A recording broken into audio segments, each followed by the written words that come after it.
que você se aproxima do cinema? Você tem alguma coisa que te trouxe? Ou foi o acaso? O que foi? Olha, foi o acaso e não foi. Porque outro dia eu brinquei, eu falei, a culpa é da minha mãe.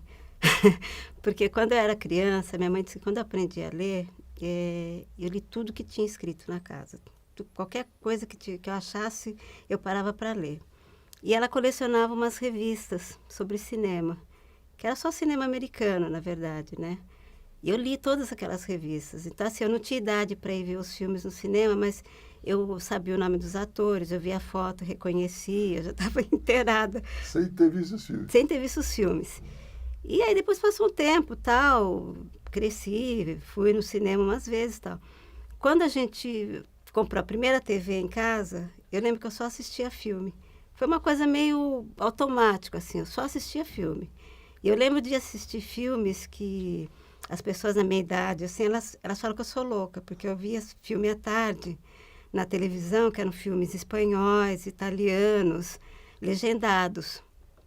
Isso porque eu estudava de manhã e à tarde eu lembro de ver esses filmes. E ninguém da minha idade lembra, meus amigos, ninguém lembra disso.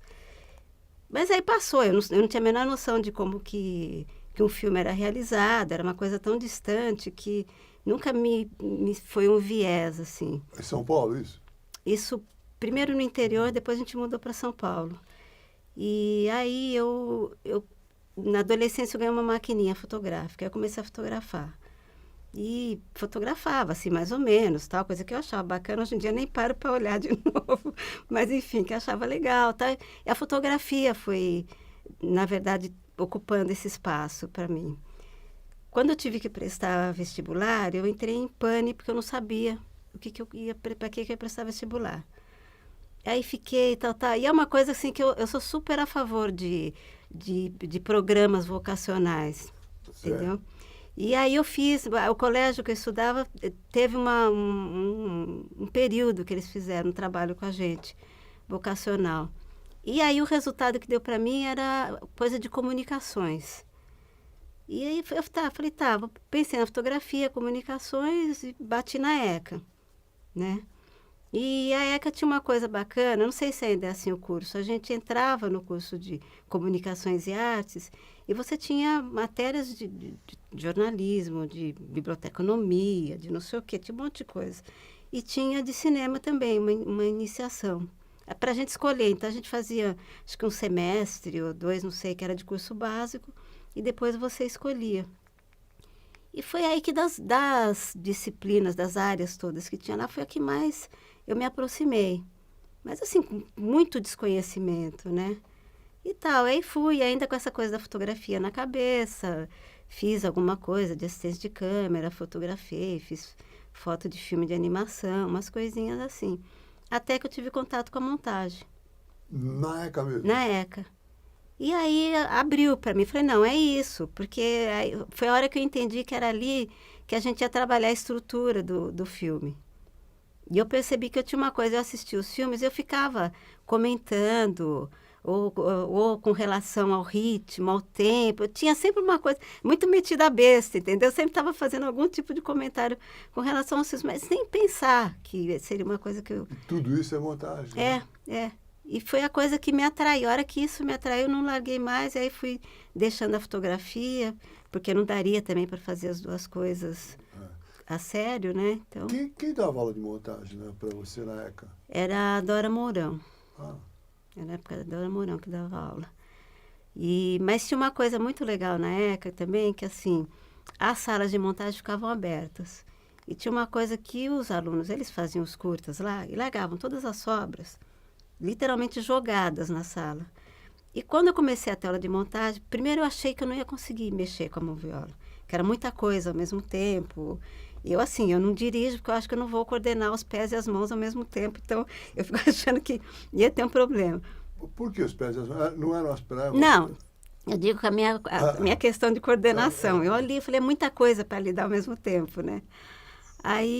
Mas aí, ao mesmo tempo, eu comecei a ficar lá. Assim como eu fiquei no laboratório, eu ficava revelando, ampliando foto o dia inteiro, o máximo que eu podia, eu comecei a fazer isso na moviola. E você pôs ordem na sala? Eu organizei as salas.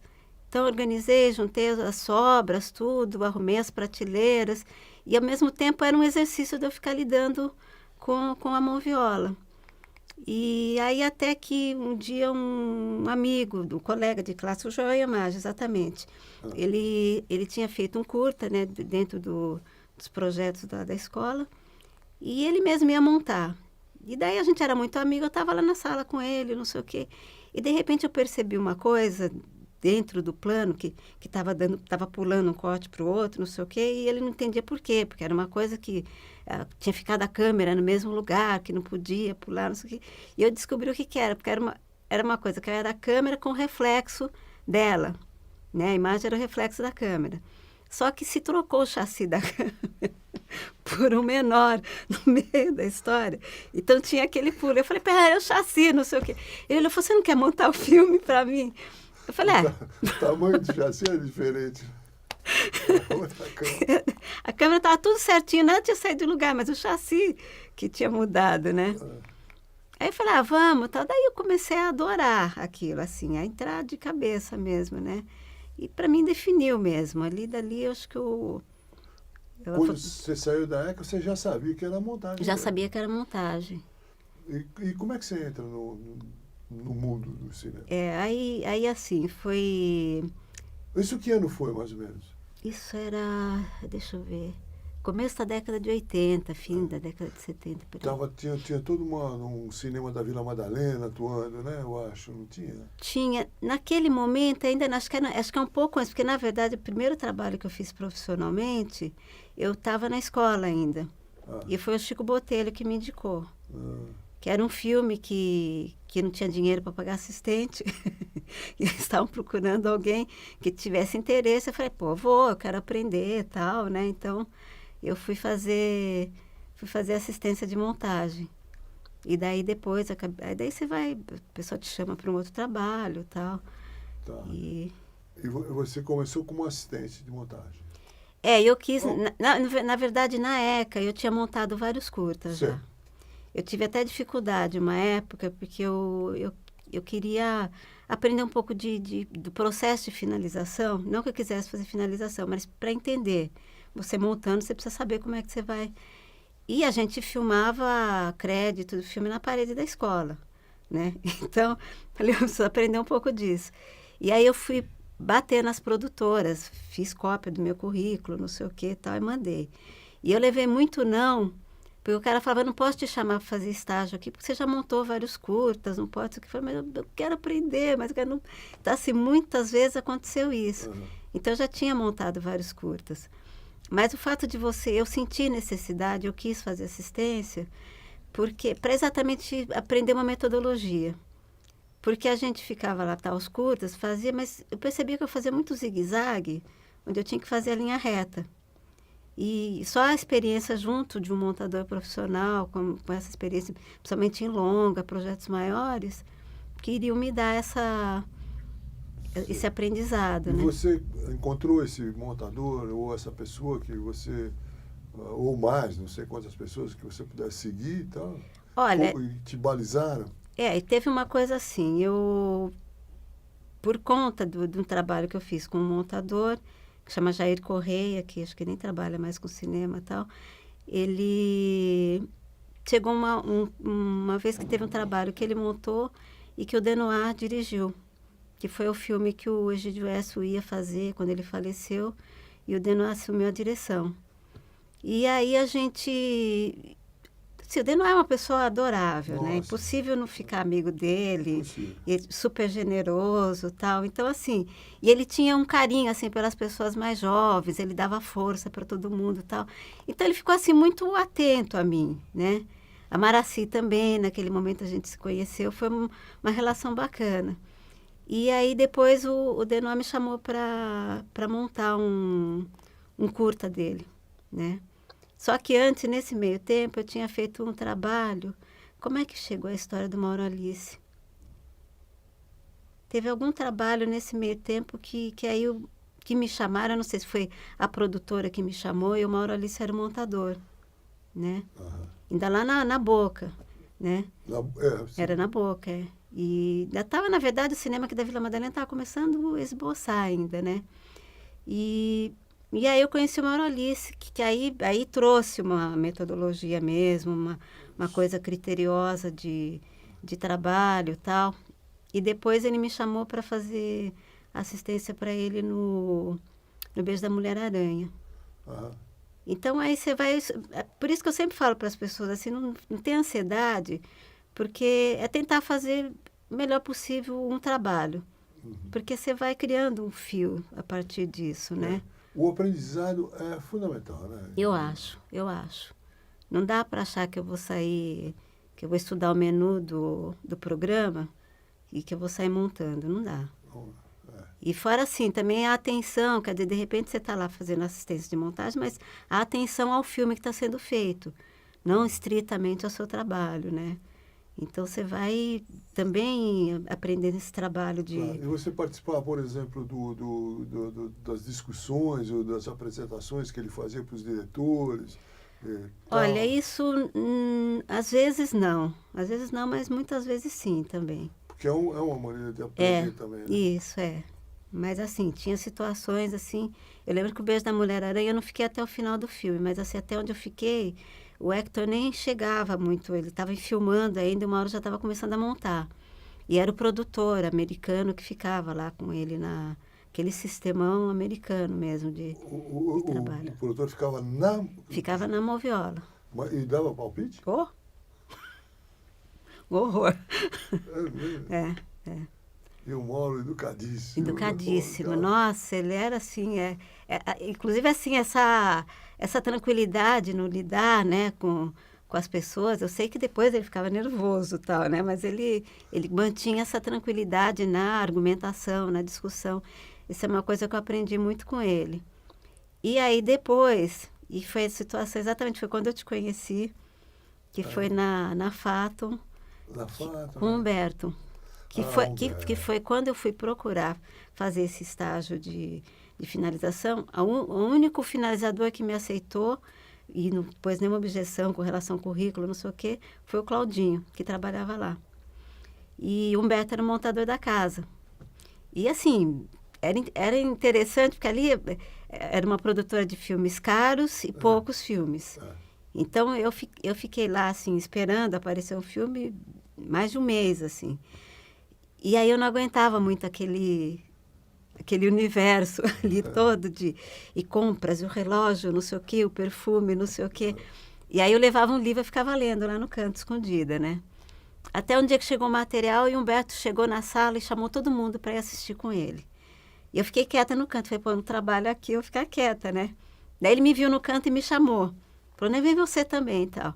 Bom, depois de meia hora eu era a única pessoa que estava na moviola com ele, porque ninguém tinha paciência para assistir material bruto. Aí foi embora e eu fiquei com ele. Aí a gente começou a conversar tal. Aí ele olhava para mim e falou assim, pô, mas você precisa trabalhar. Eu falei, não, Beto, eu tô aqui eu preciso, mas eu tô aqui fazer um estágio e, né, eu não posso pedir para te contratar aqui, porque já tem um monte de gente, não tem filme. Falei, não, fica tranquilo que eu quero fazer estágio. Bom, que acabou que eu nunca fui para acompanhar o Claudinho na finalização e, na verdade, eu ficava na moviola acompanhando o trabalho do Humberto, que isso foi a iluminação para mim.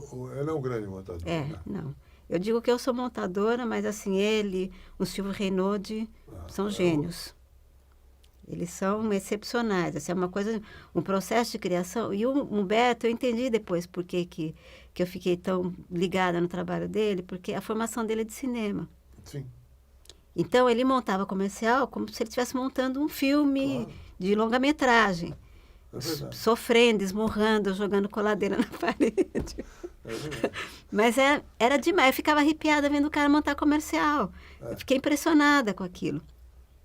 E aí, também a gente se deu super bem. E as pessoas achavam assim, todo mundo me pergunta até hoje, vocês nunca brigaram? Eu falei, não, a gente nunca brigou, ninguém acredita. Entendeu? Mas a gente... E aí, depois, quando ele saiu da Fato e foi fazer uns freelas e tal, ele me chamou para fazer assistência para ele. Aí eu fiquei quase um ano trabalhando com ele. Você acha que os montadores têm estilos identificáveis? Cada um ou tem uma maneira que obriga o montador ser mais ou menos objetivamente sempre o mesmo? Não, eu acho que cada um tem a sua... Porque, assim, é uma coisa que você tem os procedimentos de trabalho e tem você. Certo. E você muda tudo, porque cada um é um. Então, por exemplo, falando da coisa de cursos, né? Eu dei durante 2 anos. Daí teve que interromper por questão dessa crise, coisa de verba e tal. Mas eu dei um curso no MIS, que eram 3 meses de aulas diárias. E aí eu pude experimentar uma coisa que eu sempre dizia, mas nunca tinha podido comprovar. Que se você der o mesmo material bruto para 5 montadores, você vai ter 5 filmes diferentes. E deixar eles desenvolverem, né? Claro. Então eu fazia isso com os alunos lá. Eu levava um material bruto e tinha muita gente que desistia no meio do caminho. Aí você vê que o cara não é a dele mesmo. Mas assim, é emocionante ver no final o que resultou. É uma coisa que eu falei com a André já de botar no site do MIS, os projetos todos, porque você tem o mesmo material e com abordagens, no mínimo, ligeiramente diferentes. E o Humberto é personalíssimo, né? Ele é muito... E assim, ele tem um processo de criação que junta a loucura, junta tudo, entendeu? Então, ele leva para o inesperado, ele tem uma coisa de invenção ali que é muito cativante, assim. Você acha que foi... Você não encontrou nada semelhante depois, né? Não, de outro jeito, sim, mas como ele... Não. E para mim foi a iluminação, assim. Assim como eu digo que ter tido aula com o Paulo Emílio me iluminou a cabeça com relação ao cinema brasileiro, principalmente. E aí me definiu... Você teve aula com o Paulo Emílio? Eu tive. E aí definiu o rumo que eu queria para o cinema, na minha vida também. Eu acho que o Humberto, ele me trouxe isso com relação à montagem. Que, assim, com outras pessoas eu trabalhei, sim, tinha um método, tinha aquela coisa, né, o rigor até do fazer e tal, mas ele trouxe uma coisa, você tem que ir além disso. Você tem que buscar outra coisa no filme. Eu costumo brincar e falar assim, olha, gente, eu vou atrás da palavra que não está dita, da imagem que não está filmada. Né? E é curioso que uma pessoa dessa fez a carreira dele fazendo comerciais. É que aí, assim, eu acho que eu saí fora da publicidade, eu não queria ficar mesmo, eu fiquei porque era com ele. Então eu fiquei esse tempo trabalhando com ele, mas o primeiro documentário que me chamaram para fazer, o Enzo Baroni estava esperando para saber o quanto eu queria ganhar, porque não existia a figura do assistente de montagem em publicidade, você tinha um montador e tinha um finalizador. Exatamente. E o Humberto, assim, insistiu e fez a cabeça do Enzo para me contratar como assistente dele lá. Esses freelas que a gente fez, ele me pagava do bolso dele, porque não comportava, não existia isso, né? E aí ele convenceu, o Enzo falou, tá bom. Daí o Enzo me falou assim, então, vamos conversar, ver quanto que você quer ganhar. Porque a gente estava nessa conversa. E eu já estava com medo de ficar presa, entendeu? Na publicidade.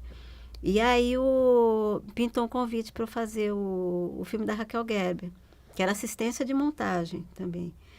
Aí eu conversei com o Humberto. Falei, Humbertão, você sabe a gratidão que eu tenho, o carinho. A gente é super amigo até hoje, né? É um irmão meu. Mas publicidade não é o que eu escolhi, né? Então, se fosse, tudo bem, mas não é. E tem um projeto de um longa, um documentário, não sei o quê. E aí eu saí, daí nem assinei o contrato com esse barulho. Mas você continua assistente?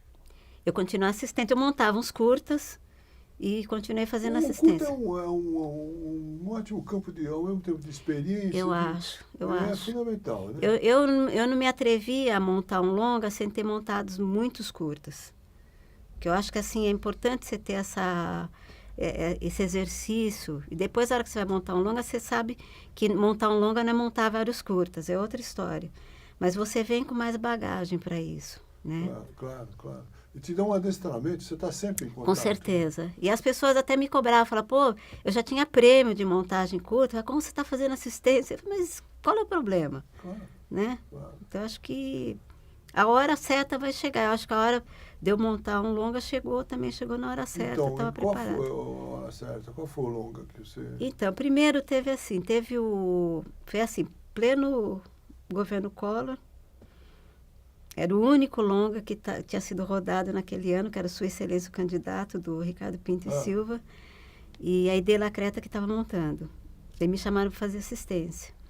E aí eu estava fazendo assistência para ela, mas era assim, era muito material. E estava ficando um filme, assim, pelo roteiro era um filme de 3 horas. Mas era um filme para ser um filme de público, rápido, que não podia passar de 1h30, não sei o quê. Então era um filme muito trabalhoso mesmo. E com pressão, né? Para lançar, porque ia ter eleição, porque não sei o quê. E daí eles me pediram para ajudar na montagem também. Daí eu falei, isso não dá muito certo. Eu acho assim, vou fazer o seguinte, eu preparo para você mais do que simplesmente sincronizar, botar isso. Eu posso até pré-montar para você, mas você monta. Aí começou, não deu muito certo também. Daí chegou uma hora que ficou, então ficava 2 moviolas, uma montando um rolo, outra montando o outro. Eu falava, meu Deus. Eu falei, escuta, então vamos fazer o seguinte, o corte final você faz, porque não vai dar certo isso. Não deu tempo também. A gente acabava de montar o rolo com o motoboy esperando para levar para o laboratório. Foi um horror, assim. E aí, daí só que aconteceu, o filme foi para Brasília e ganhou o prêmio de montagem. E quem montou, afinal? Cada uma montou um rolo. Eu assisto o filme, acho o filme manco, porque eu percebo as diferenças de ritmo de cada um, entendeu? Então, mas assim, foi lá e ganhou um prêmio de montagem, né? E daí passou, teve esse filme, daí teve uma outra experiência que eu prefiro... Não sei. Acho que eu prefiro não mencionar, que foi um filme que eu saí, porque... Não, mas fala o que você gosta de falar.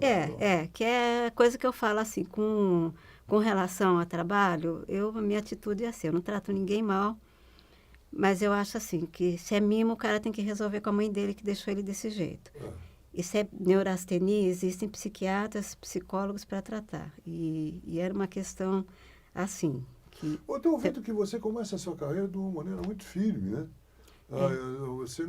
Você sabia o que você queria desde o começo, né? Eu acho que eu fui, na verdade, afunilando o que eu queria, mas eu acho que eu tinha já meio Certamente. uma coisa assim. E aí eu saí do filme... É muito difícil falar não para a publicidade. A publicidade é uma coisa muito atraente por um lado, né? Não, inclusive assim, eu tinha, durante algum tempo, assim, mesmo eu trabalhando como montadora, eu ganhava menos dinheiro do que eu ganhei fazendo assistência para o Humberto na publicidade. Então tinha uma coisa assim, mas tinha uma coisa que eu também tinha medo de exatamente estabelecer esse padrão de vida. Que daí depois fica difícil de sair. Fica muito complicado de sair, né? Sim. Mas, ao mesmo tempo, assim, eu tinha algumas pessoas, poucas, que eu gostei do que eu conheci na publicidade. Sim. E uma grande maioria que eu não gostava, era muito ego, muita arrogância. Sim. E eu passava pelas minhas mãos o material bruto que aquelas pessoas filmavam. Então não dava para você, porque eu via o que o Humberto fazia, assim, tinha filme que, por exemplo, que o Enzo Baroni segurava, ele falava, isso aqui só o Humberto monta. Porque não montava, eu sincronizava aquilo e falava, não vai sair filme nem tossindo daqui. E acabava saindo. E saía por causa dele, entendeu? Por isso, inclusive, que as pessoas, ninguém enfrentava o Humberto. Claro. Entendeu? Porque tinha isso, porque ele trazia, ele entregava um filme melhor do que o que as pessoas estavam trazendo ali. Com raras exceções, entendeu? Então, sei lá, tinha Laonte, né, que chamava. Então, que era uma pessoa finíssima, entendeu? Então, tinha umas poucas pessoas. E eu olhava, eu realmente não, assim, para mim não tinha... Bom, você já tinha, você sabia o que te esperava no longa?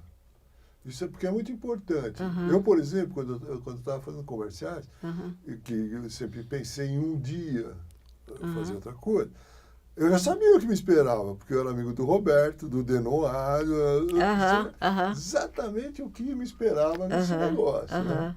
Hoje eu não posso reclamar de nada. Porque você foi sabendo, né? Eu vi porque eu quis. Você sabia eu, na verdade, quando eu estava terminando a escola, eu fiquei pensando, eu falei, acho que eu preciso fazer algum outro curso que eu consiga ter uma profissão para trabalhar, porque eu não via perspectiva, não tinha muito.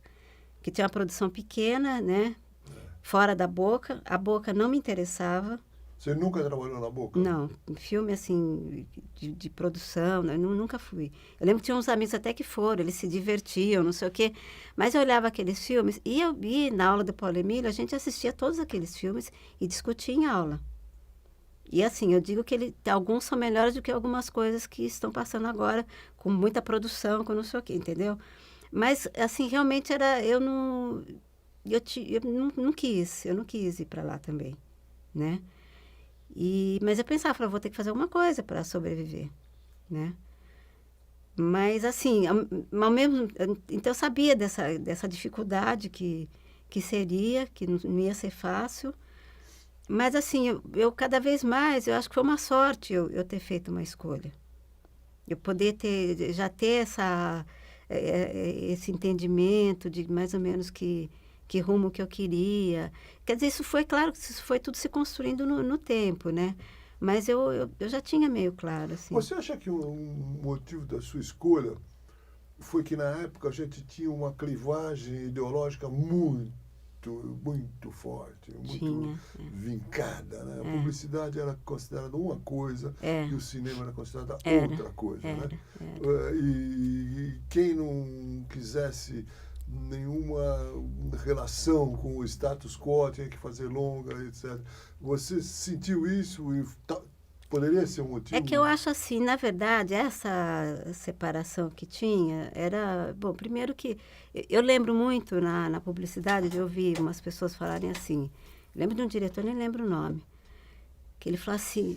Estavam falando do Antonioni, de algum filme, orçamento. Ele falava, Antonioni, ficam falando do Antonioni, dê o mesmo orçamento que dão para ele que eu faço.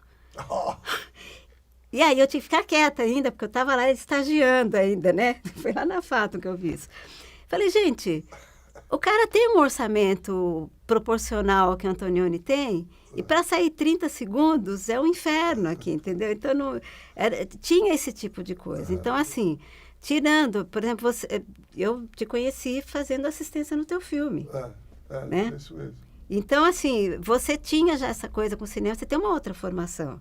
Claro. Agora, tem umas pessoas que eles migraram para o cinema, vieram fazer cinema também, a partir do momento que você teve as leis de incentivo. Que daí o cara tem acesso, tem o dinheiro, vem e se descobriu também outra coisa, que o cinema dá visibilidade. É duro de fazer, mas ele dá visibilidade. É verdade. Então, assim, as pessoas te conhecem porque você tem um longa passando no cinema. Agora, quem sabe quem fez aquele comercial que é o mais assistido da televisão? Só quem assina o meio mensagem. Claro. Então, assim, isso para aqueles egos retumbantes é terrível. Então, resolve mais uma questão para eles também. Verdade. Né? Sem dúvida. Então, só que eu acho um equívoco. É um dos equívocos que a gente está vivendo. Agora, mesmo no longa-metragem, pegando só o longa-metragem, você se encaminha para ele e começa a participar dele. Você também faz uma carreira muito curiosa, porque você dá para identificar diretores que trabalham dentro de um universo que você apoia e é familiar. Você sempre fez isso, né? Isso eu acho que eu devo ao Paulo Emílio. Porque tinha uma coisa assim, o Paulo Emílio fazia a gente assistir todos os filmes brasileiros que entrassem em cartaz. Todos. Tinha semana que a gente ia a semana inteira. E aí tinha filme que as meninas tinham que ir juntas ou com algum amigo junto, porque passava em algumas salas, às vezes, que não dava pra gente ir sozinha. Muitas vezes eu levei minha mãe junto comigo. E aí ela ficava discutindo comigo os filmes depois também. Mas assim, ele fazia a gente assistir. E os filmes que não entravam em cartaz, ele pedia a cópia, porque naquela época não tinha nem VHS. Claro. Ele pedia a cópia para o realizador e levava e projetava para a gente. E muitas vezes ele levava esses realizadores também para conversar com a gente. Então ele trouxe um cinema que era totalmente fora do esquadro para a gente conhecer. Não necessariamente da Boca. Não. Os filmes da Boca entravam em cartaz. Sim, é verdade. Claro. Eles estavam em cartaz. Então, esses a gente tinha que ir no cinema assistir. Ainda bem que o cinema era mais barato, porque dava para a gente assistir todos os filmes daquela época. Agora, os que não entravam em cartaz, que eram os filmes mais difíceis, mais autorais e tal, ele levava para a gente assistir. E foi esse cinema que fez a minha cabeça. Você começou a trabalhar dentro desse universo. E aí, dentro desse universo, era assim, eram diretores que eu jamais imaginaria que ia trabalhar com eles, mas que eu seguia. Eu via todos os filmes do cara que entrasse em cartaz, eu me informava do que estava acontecendo, eu fui seguindo esses trabalhos. Eu acho que eles foram...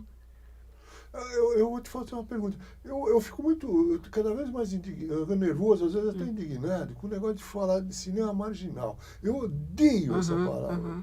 Eu odeio isso. Mas foi dado de forma pejorativa, inclusive, claro. né? Não existe cinema marginal, existe cinema, né?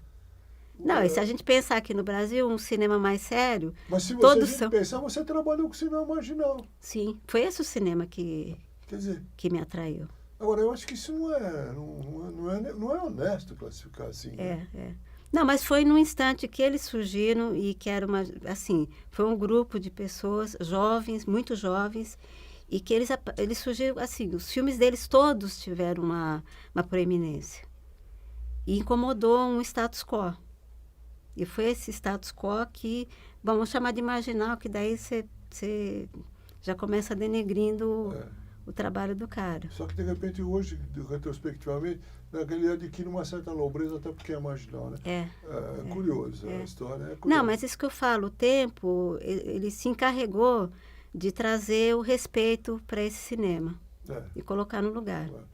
Agora, você como montadora, você, desse tipo de filme desse tipo de diretor que você estava mais ligada, você partia da premissa de que você tinha que aceitar os erros também, incorporar os erros do filme? Também, mas isso sempre, não só nesses casos, né? Eu acho assim, a gente como montador, a gente tem que, é um trabalho de cumplicidade. Cumplicidade até para chegar em algum momento com jeito e dizer, olha, isso não está legal, vamos tentar, sabe? Mas é de cumplicidade, de chegar na essência de um projeto, né? E aí eu acho que assim, o ser humano é impreciso, o ser humano, eu conversava isso muito com o Carlão Rauschenbach, que o cinema, ele precisa ter, a gente faz com todo rigor, mas tem alguma instância que vai estar uma pulsação, que é exatamente essa imprecisão humana, né? Então, você trabalha. Às vezes, de uma coisa que está muito errada, vira uma outra história. Você consegue trazer uma outra enfoque. Esses diretores, e você mesmo, sempre trataram esse filme com o mesmo rigor que qualquer outra coisa. Sim. Com muito rigor, inclusive. Muito rigor. Agora, você acha que o processo de fazer era mais estruturado por causa dos orçamentos, por causa da disponibilidade de equipamento? Sim, eu acho que sim. E eu acho assim que, ao mesmo tempo, tem isso. Você sabe que você vai fazer um filme e que vai ser difícil botar ele em cartaz, e que vai ser difícil, não sei. Então, assim, claro que a pessoa faz o filme com a consciência que não está fazendo um filme popular. E eu costumo dizer para eles que o borderô deles é outro, não o da bilheteria. É uma outra contribuição que está trazendo, né? Mas, ao mesmo tempo, ninguém faz filme para ficar engavetado. Você quer que o filme seja visto, seja discutido, que seja por 5 pessoas, mas se isso trouxer alguma contribuição, está valendo, entendeu? Claro. Eu lembro do Carlão uma vez me contando de uma discussão que ele teve com a Sara, porque a Sara, não, Carlão, você precisa fazer esses teus filmes que ninguém entende, que não sei o quê. Ficaram no bate-boca falando filme Demência no boteco, no centro da cidade. Aí acabou, pagaram a conta, saíram. Um rapaz estava sentado na mesa do lado e falou assim, seu Carlos, posso falar com o senhor? Ele falou, primeiro eu quero chamar pelo nome, né? Ele falou, não, eu queria só falar, eu vi vocês falando de cinema, eu queria dizer que eu vi o teu filme e teu filme mudou minha vida. Aí o Carlão virou para a Sara. Precisa mais alguma coisa? Claro, né? Claro. Então, você trabalhou muito com esse tipo de cinema, né? Acabou assim, Então, você acabou quase fazendo parte da equipe, né? mesmo formando um ciclo de relações, porque assim, tem um rapaz que escreve um site que chama Mulheres do Cinema Brasileiro, Adilson Marcelino. É um site muito bonito, assim, muito afetuoso, sério. E aí ele fez uma leitura que eu nunca tinha feito, que ele falou que, na verdade, a minha relação é de parceria. Então, assim, eu acabo... Claro que tem pessoas com quem eu trabalhei e nunca mais vou voltar a trabalhar, nem a pessoa me chama e nem eu quero. Mas, assim, quando isso resolve, fica uma coisa, uma ligação ali. É quase da equipe. Isso. Então, assim, acaba... Tem vários diretores que, a partir do momento que a gente trabalhou junto, eu fiz todos os outros filmes com ele. E aí é com a condição que tiver, independente. Você trabalha sozinha ou você prefere que o diretor fique do lado? Como é que geralmente você trabalha? Depende do diretor. Se o diretor é diretor mesmo de verdade e bom, eu quero ele junto. Porque aí é uma maravilha, entendeu? É uma coisa assim... É outra história. Agora, tem alguns diretores que, ou pela insegurança, às vezes eles atrapalham o processo. Ou o cara é muito angustiado, é muito agoniado, então ele fica falando 300 mil coisas enquanto você está fazendo uma. Então, às vezes, é melhor poder manter a calma e fazer sozinho, depois apresenta, conversa, aí eu volto e continuo trabalhando. Então, tem acontecido muito que eu trabalho muito sozinha, muitas vezes. Mas com alguns diretores eu trabalho com eles do lado. Tem alguma solidão na montagem mesmo? Tem, e precisa. Por exemplo, corte final, eu sempre faço sozinho. Então, assim, tem alguns diretores que não, que eles querem controlar tudo, não sei o quê. Então, eu dou uma volta, eu dou um jeito de eu fazer sozinha. A gente bate o martelo junto. Depois que assiste, não, vou mexer aqui, mexe e tal. A definição final não é que eu faço sozinha, independente do diretor. Mas esse instante do corte final é o meu instante de intimidade com o filme. Claro. E que eu preciso estar sozinha. O som você acompanha, a mixagem, por exemplo? A mixagem eu acompanho. E a edição de som, assim, quando ficam prontas as etapas, em geral, eu vou ver junto. Antigamente a gente nem tinha, era uma coisa também a gente nem tinha, né? O montador fazia, né? E que não era, assim, eu acho que é melhor ter.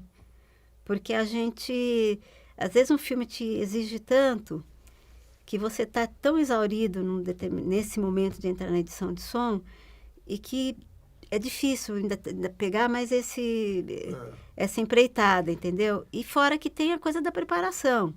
Tem pessoas que estudaram, que são formadas para isso, que têm os sentidos voltados para isso, né? Então... A gente melhorou muito nisso, não? Eu acho que mas a questão está aí, porque você tem editores de som agora. As suas relações com o laboratório sempre foi um. Tá. Foram sempre tumultuadas? Não, sempre foram boas. Eu, na verdade, quando começou a ter a história de ter finalizador, não sei o quê, foi uma coisa que eu sempre não quis. Eu acho que pode ter um produtor de finalização, alguém que vai cuidar do trânsito, das coisas e tal. Mas você, pessoalmente, não. Eu quero ter a conversa direta com o laboratório. Então, quando era montagem negativo, mesmo que eu não levasse, mas eu ia lá e conversava com o pessoal da montagem negativa, explicava tudo. Então, é uma coisa assim, passava as listagens todas, tal, a minha equipe preparava. Eu prefiro isso do que ficar, porque daí ficam umas invenções de moda, ficam umas coisas... Eu já tive filme assim, que a gente estava quase no meio da montagem, e eu descobri que a telecinagem estava errada. Em que sentido? Porque, assim, errada nos parâmetros. E aí, assim, eu olhava e falava, tem alguma coisa errada. Sabe quando parece que está em síncro, mas não está, você fica na dúvida o tempo inteiro.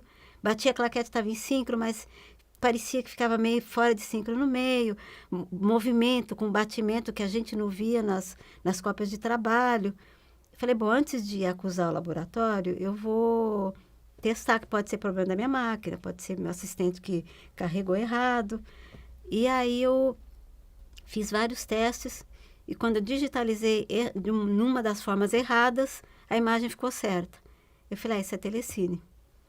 Eu testei primeiro um outro projeto, aí testei e fui fazendo, porque você tinha várias formas de sequências de digitalização. E a hora que uma dessas que estava errada deu certo.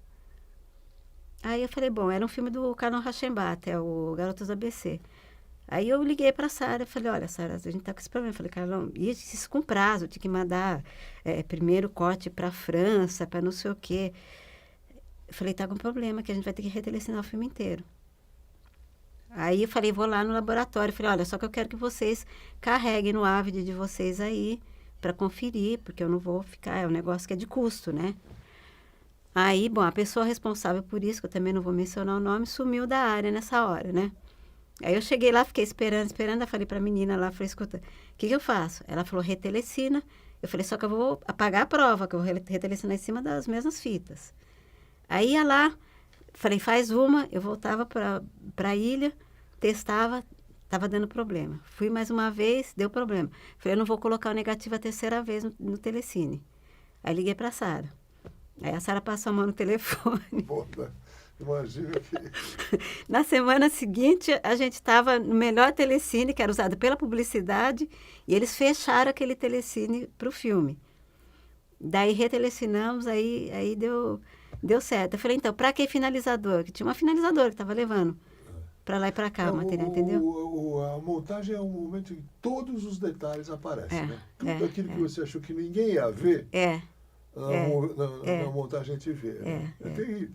O som também, em qualquer instância do filme, é lá que você vê o E eu acho uma instância muito privilegiada exatamente por isso. Porque a gente lida com todas as etapas de trabalho do filme. E a minúcia, né? Com as minúcias.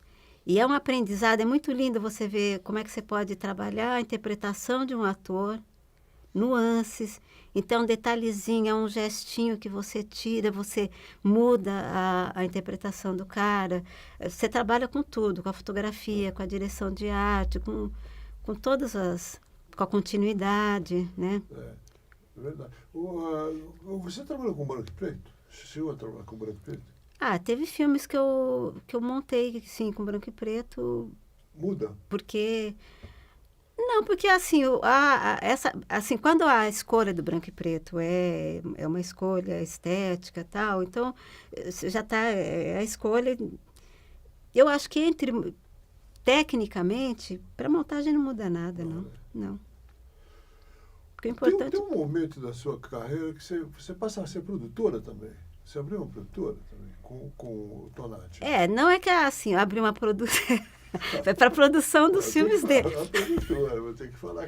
A produção dos filmes dele, né? Sei. Então, para a produtora, é que nem como você tem a sua, que são para os teus filmes, né? Exato, claro. E aí, daí eu fui obrigada a sumir de cuidar também. Quer dizer, tem coisas, por exemplo, quando ele estava filmando o Serras, a base de produção era aqui em São Paulo. Ele estava em Brasília, na Bahia, no Maranhão, e a base era aqui. Serras Satisório.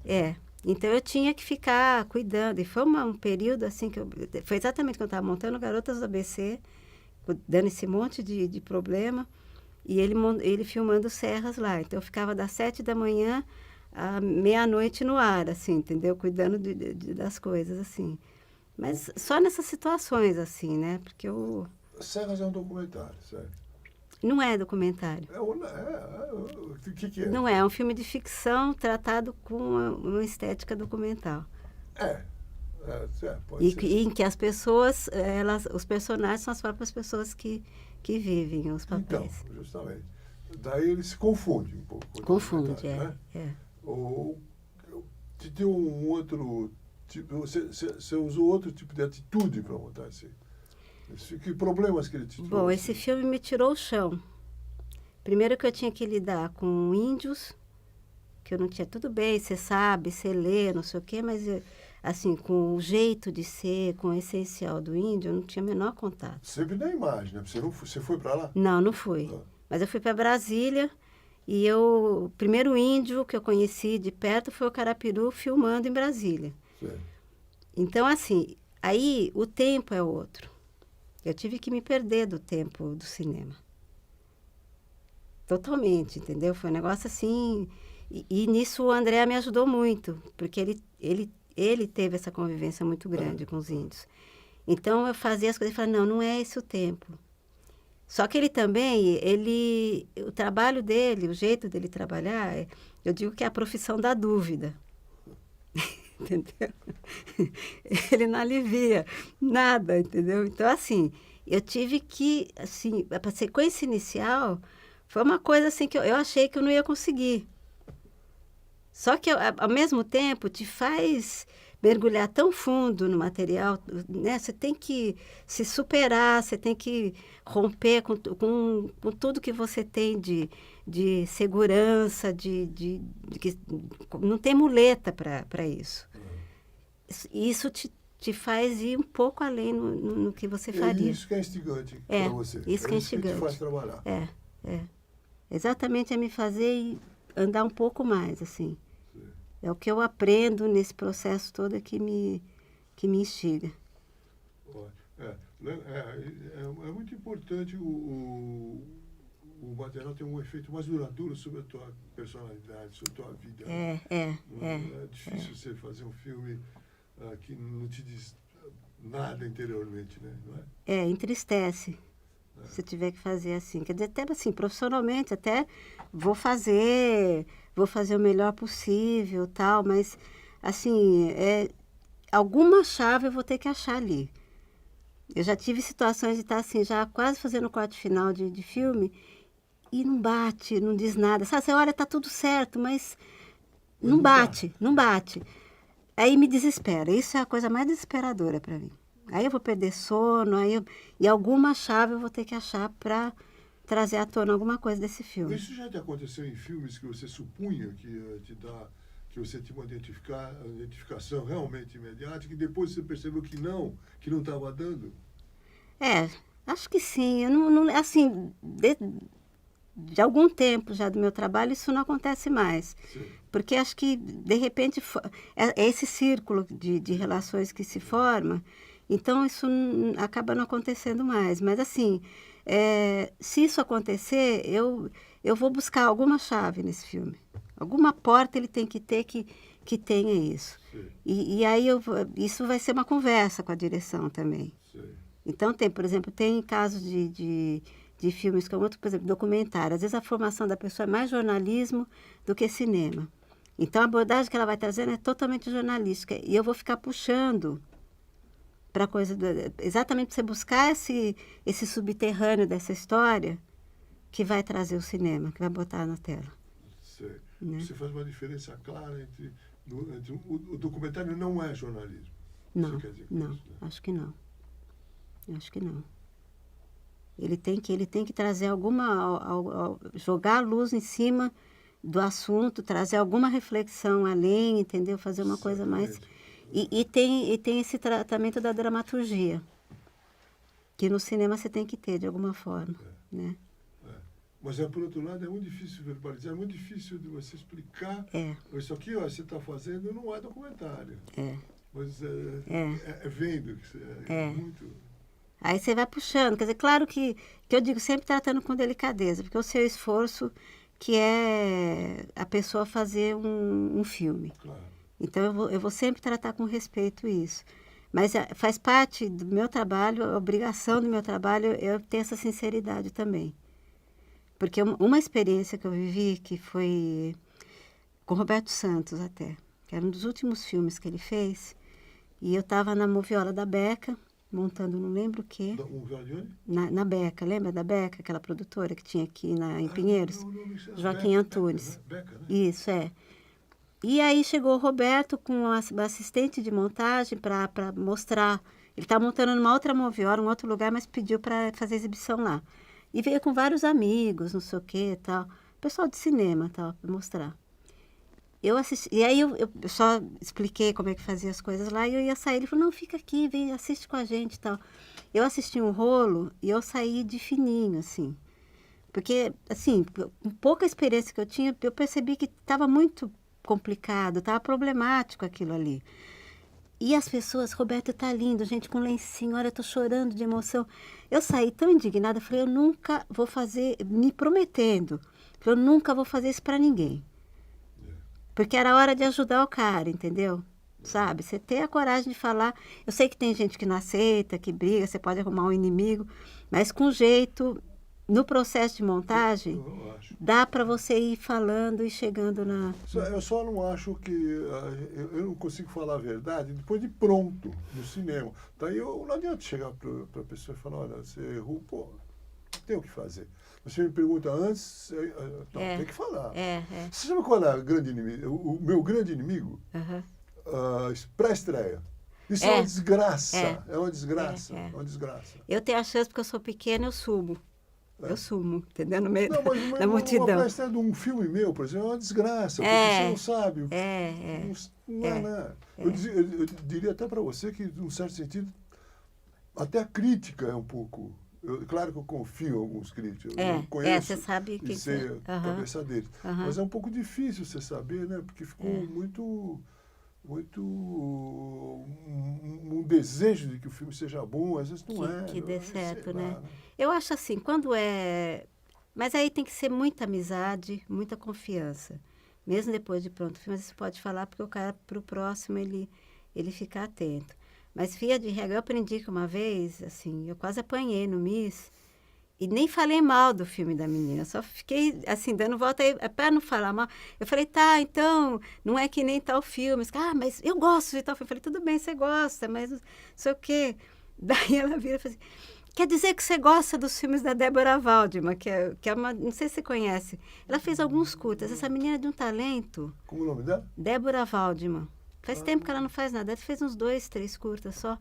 Eu falei, eu adoro. Aí, nossa, Hugo, eu quase apanhei. E eu nem fui falar. A pessoa que veio me perguntar, me cercou para perguntar o que eu achava do filme. Então, assim, eu também evito. É difícil.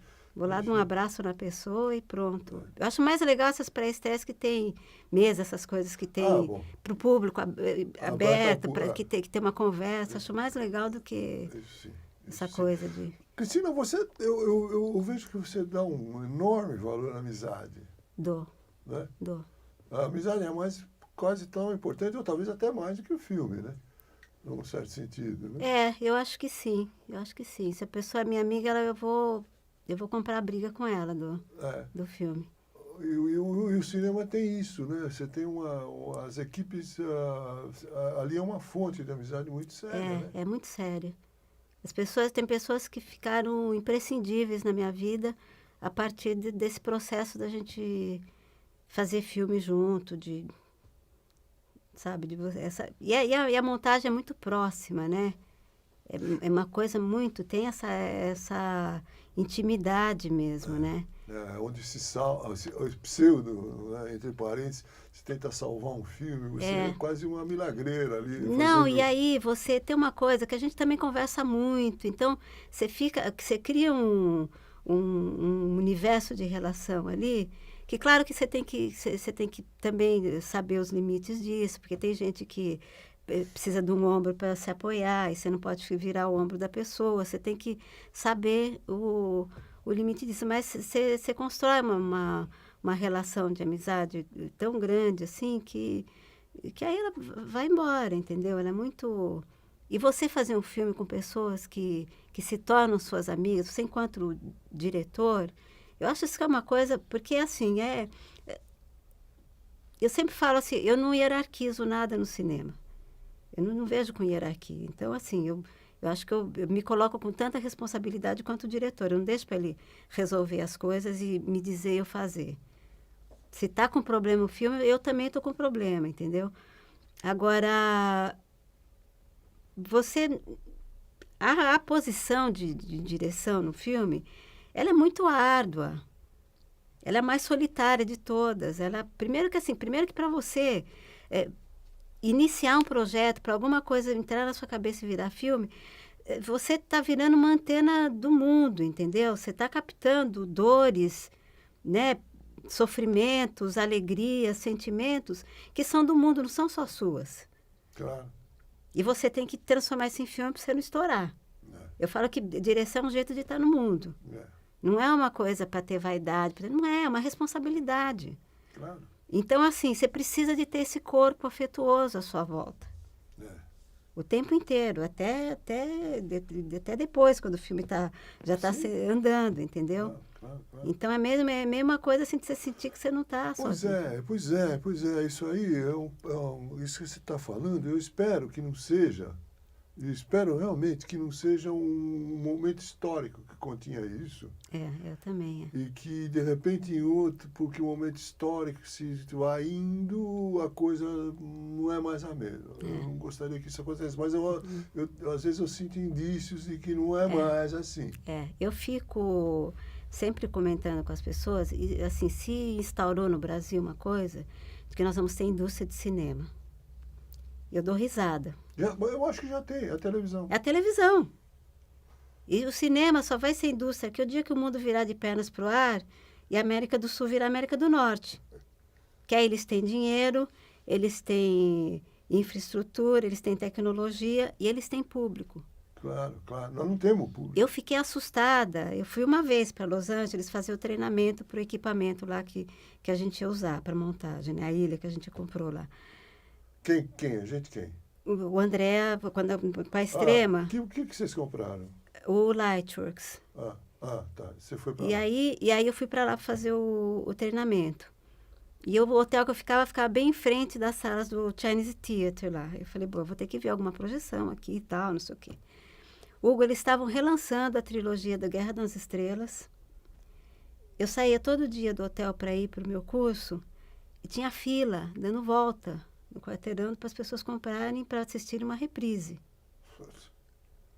Era um negócio. Eu consegui assistir o Retorno de Jedi, que um dia eu fiz uma fila lá para comprar ingresso. Uma fila e tudo. Para comprar ingresso.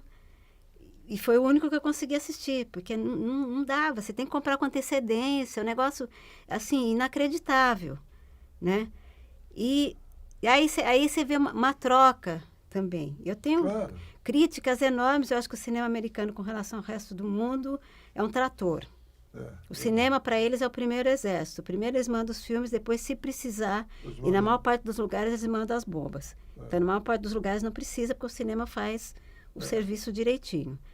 Agora, se você olhar assim, essa exigência por uma excelência, é uma coisa meio impressionante.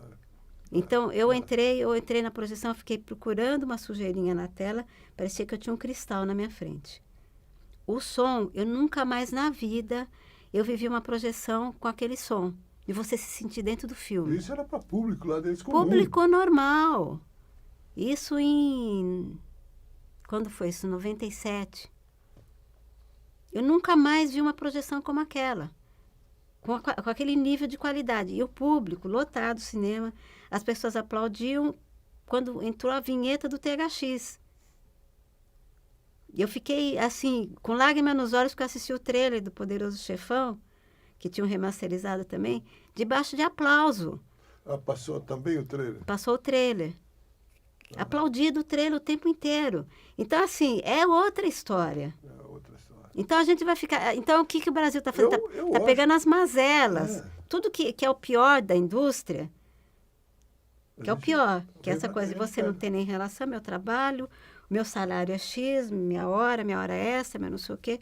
Claro que eu, como profissional de cinema, eu quero ser bem remunerada, eu quero ter o respeito pelo meu trabalho.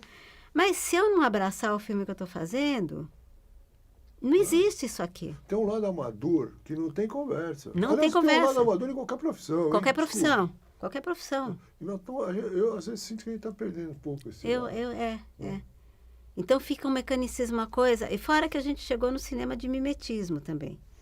Então aquela coisa que o Paulo Emílio dizia que a gente tinha incapacidade criativa de copiar. E é lindo você pensar que a gente tentou fazer musical e inventou a chanchada, né? Tinha essa incapacidade. Agora não, o cinema brasileiro aprendeu a copiar, finalmente. Olha como a gente faz, igualzinho. Entendeu? Então aí, pra quê? É verdade. Pra quê? Então O Paulo Emílio foi uma figura central, eu estou vendo para você. Foi. Você sempre... Foi. Eu sempre menciono, Primeiro assim, que ele era um sol também.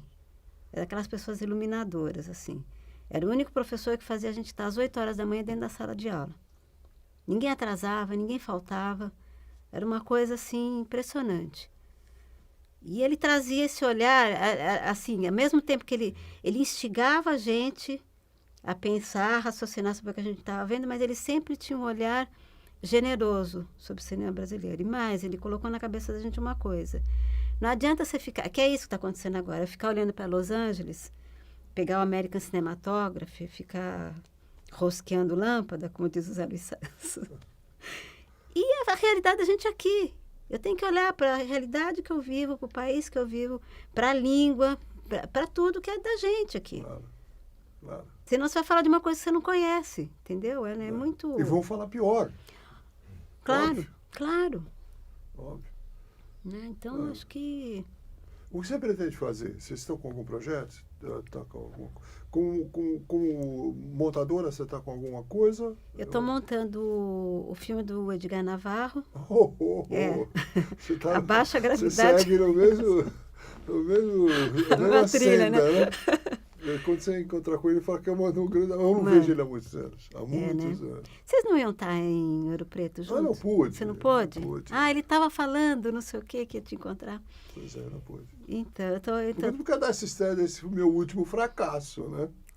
Mas não é fracasso, Hugo, não é. Eu não ligo. Não é. Porque depois eu vou te falar outra coisa também. Então, você está montando o filme dele e tem o arrasto desse documentário de 150 horas que vem desde o ano passado, né? Sei. Também. Então, agora o filme do Edgar, a gente já está quase, já vai fazer a música agora, daqui a pouco a gente fecha o corte, né? E o outro também está bem andado. Ele assim. tem vindo para São Paulo?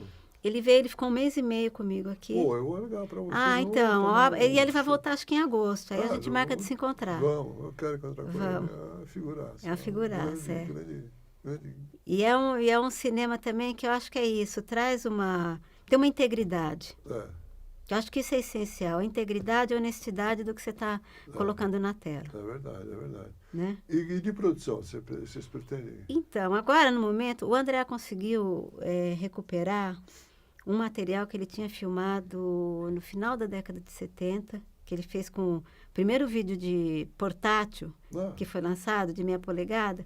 E ele estava com essas fitas que nem sabia mais o que tinha, porque não tem máquina no Brasil que leia. Ele tem um gravador, mas com o cabeçote quebrado e não consegue achar. Aí a gente recebeu uma indicação, se eu não me engano foi o Carlos Adriano até, de um laboratório em Nova York, porque eu falei, engraçado, os americanos eles ficam pregando a obsolescência das coisas e mandando a gente jogar fora tudo. Mas eles não jogam. Então fecha tudo, porque a hora que você precisar, você vai lá e paga para eles, né? Eles não jogam nada. Então, assim, esse laboratório, eles têm todos os equipamentos que você possa imaginar. E só que eles desenvolveram softwares para te devolver uma imagem com uma qualidade que você não imagina. Eu chorei de emoção com a primeira fita que chegou, entendeu? E aí ele conseguiu fazer agora a recuperação desse material e que vai ficar depositado na Cinemateca para pesquisa, porque, na verdade, ele veio documentando depoimentos e situações de lideranças indígenas num período de muita repressão em cima deles. Inclusive, assim, tem um desses líderes que é do movimento indígena americano, logo depois ele saiu, ele vive até hoje na Europa, ele não quer nem ouvir falar dos Estados Unidos, porque todo o grupo dele foi assassinado pelo FBI. O grupo inteiro, entendeu? Então, tem gente que está presa até agora, tem índio preso, tem muita gente que foi morta. Então, era uma coisa quase que sigilosa. Então, ele gravava, levava, mostrava para o outro, não sei o quê. Então, assim, para qualquer exibição, teria que ter autorização deles, né? Claro. Então, e na verdade, o que ele queria era salvar esse material. Quando ele está buscando contato com os grupos para devolver para eles as imagens deles, né? E aí o material vai ficar guardado na Cinemateca, aberto para pesquisa. Ótimo. Bacana. Isso aqui também, eu acho que... Acho não, tenho certeza, vai ficar aberto para pesquisa, pô. Alguém tem que saber o que a gente fez, o que a gente pensava. Por favor, né? Pois é. Se você pensar, é impressionante a gente ver isso, né? Você falou da entrevista do Orson Welles, né? O que tem de coisas, assim, que você tem documentado, né? Que eles documentam e que agora estão visíveis, fáceis da gente acessar, sempre se fez isso. Se a gente falar making off, o cinema americano sempre fez. Claro. Tem imagens da filmagem do Intolerância, do Griffith. Tem. Entendeu? Tem do Buster Keaton. Eu não lembro o nome daquele filme que a casa cai em cima dele, ele fica só no vão da porta. E que ele era louco, tudo ele queria fazer, né? Não tinha dublê, não tinha boneco, nada.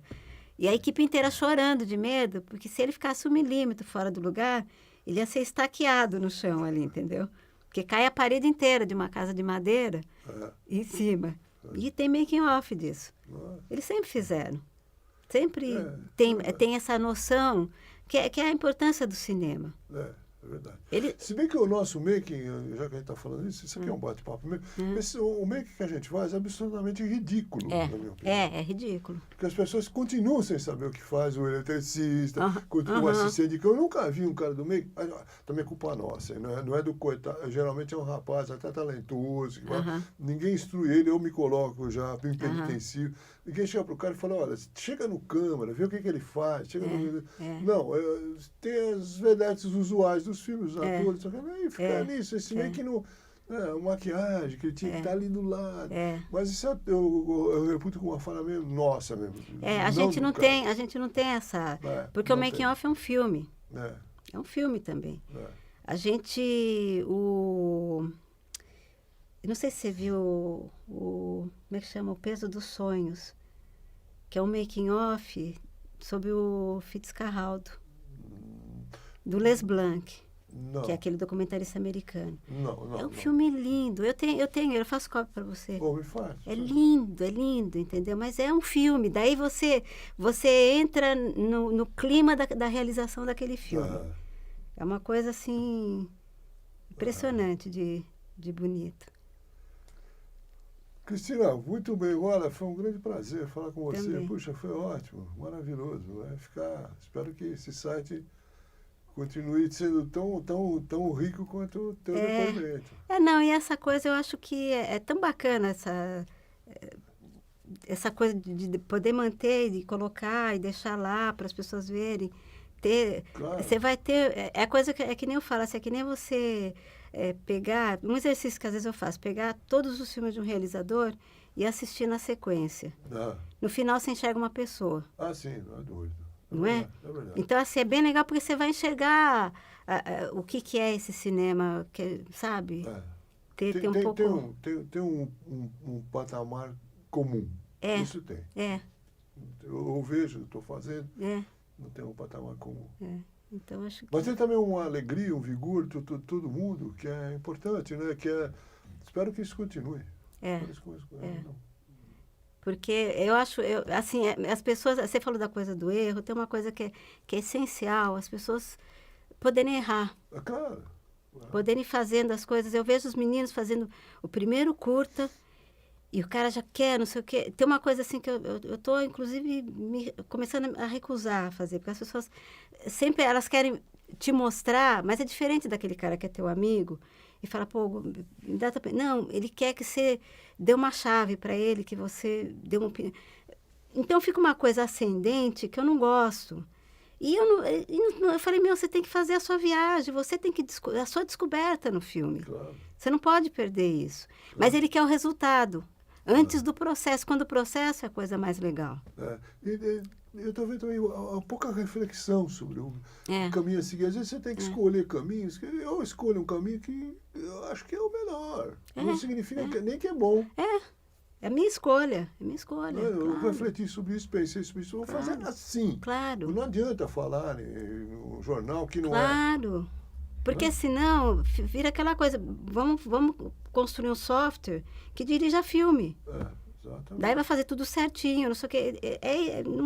Não pode chegar nisso. É capaz de sair logo esse software. Eu acho que eles já devem estar trabalhando.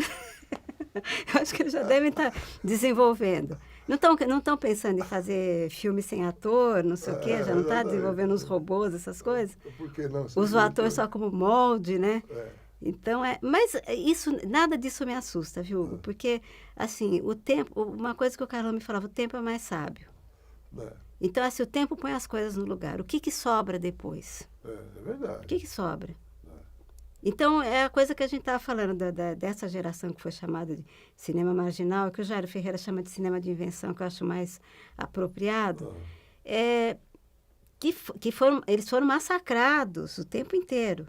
Só que chegou agora no tempo, você vai ver, você chega na Europa e você fala que o Júlio Bressani está rodando um filme, o alvoroço que cria. É chamado de mestre, eles chamam de mestre na Europa, entendeu? Um cara que teve que ficar fazendo os filmes por conta dele, foi o diretor mais recusado do Festival de Brasília, só que agora ele é o cara que é mais premiado, é o cara que tem mais prêmios no Festival de Brasília. A ponto que ele sabe que ele não pode mais botar filme nenhum lá em Brasília, que está todo mundo com as faquinhas esperando para fritar, entendeu? Agora, é isso. Então, assim, o André é a mesma coisa. Vem o diretor do Festival de Roma, vem para o Brasil e liga para a Ancine dizendo que quer assistir o filme dele. Claro. Sabe? Então, não precisa ficar fazendo jabaculê. Então, você constrói uma coisa com uma consistência que... Claro. O respeito vai ter que vir, não tem jeito. Entendeu? Eu acho que o tempo põe as coisas no lugar. É verdade. A hora que você vê o que fica das pessoas que tiveram esses orçamentos estratosféricos, até que fizeram grandes bilheterias, até costumo brincar. Quando falo de brincadeira, eu faço, olha, na história do cinema brasileiro, as nossas maiores bilheterias são dos nossos piores filmes. Com raríssimas exceções, é isso. Entendeu? Ou é filme que teve muito orçamento para fazer divulgação, porque é a norma do blockbuster. Você gasta mais na divulgação do que você gastou na realização. Pronto, daí você forra todas as salas de cinema do país com o filme, você vai ter bilheteria. Claro. Entendeu? Pega todos os meios de comunicações mais, não sei o quê, você tem dinheiro para isso. Você é uma pessoa uma montadora que pensa o cinema, isso é muito Põe importante. o outdoor no metrô, né? Aquela coisa, você passa na parede do metrô, tá lá a parede inteira falando do filme, pronto. Né? Eu acho que... Então, não tem que ter essa questão. Eu acho que essa questão da bilheteria para a gente, e a gente tem um país que não pensa o cinema no valor que tem. Porque os Estados Unidos, eles investem, é o cinema mais protegido do mundo, apesar deles dizerem que não. É o mais protegido. Porque eles sabem da importância da imagem do país que está indo adiante. Lógico. Isso eu ouvi de um mixador canadense. Mixador não, ele era coisa de efeitos especiais. Ele veio fazer umas palestras aqui, eu estava assistindo. E alguém perguntou, foi quando começou a coisa de telecinar, para fazer o processo digital. Como é esse processo digital? Aí o cara falou assim, mas vocês filmam em 70, e aí digitaliza, e depois para voltar para 35, porque... Daí ele estava falando dos cuidados todos que eles tinham, não sei o quê. E aí ele falou uma coisa, ele falou assim, o cinema para a gente é a imagem do nosso país no mundo. Por isso que a gente cuida. Claro. E o Brasil é um país que não cuida da sua educação, não cuida da sua cultura, não cuida por aí, não, da sua saúde. Então, é isso. Não cuida da sua imagem. Não cuida da sua imagem. Fechado.